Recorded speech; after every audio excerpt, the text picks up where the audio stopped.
കിഫ്ബിയെ തകർക്കാനുള്ള ശ്രമമാണ് കേന്ദ്ര സർക്കാർ ഇ ഡി ഉപയോഗിച്ച് നടത്തുന്നത് എന്ന് ആരോപിക്കുകയാണ് LDF convener T P Ramakrishnan.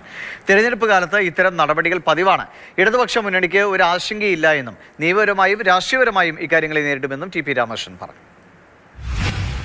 കിഫ്ബിയെ തകർക്കുക എന്ന നിലപാട് കേന്ദ്ര ഗവൺമെന്റ് തുടർച്ചയായിട്ട് സ്വീകരിച്ചു വരികയാണ്.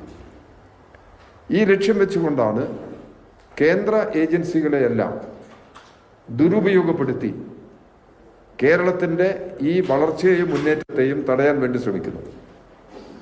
അവർ നടത്തിവരുന്ന ഒരു ശ്രമത്തിൻ്റെ ഭാഗമായിട്ടാണ് ഇപ്പോൾ കിഫ്ബിയുടെ ചെയർമാൻ എന്നുള്ള നിലയ്ക്ക് മുഖ്യമന്ത്രിക്കെതിരായി നേരത്തെ ധനകാര്യ വകുപ്പ് മന്ത്രിയായിരുന്ന ഡോക്ടർ തോമസ് ഐസക് ഇവർക്കെല്ലാം എതിരായി ഇപ്പോൾ ED നോട്ടീസുമായിട്ട് രംഗത്ത് വന്നിരിക്കുകയാണ്. തെരഞ്ഞെടുപ്പ് ഘട്ടങ്ങളിലെല്ലാം ഇതുപോലുള്ള എന്തെങ്കിലും ഒരു പ്രശ്നം സാധാരണ നിലയിൽ ഉയർത്തിക്കൊണ്ടുവരാറുണ്ട്.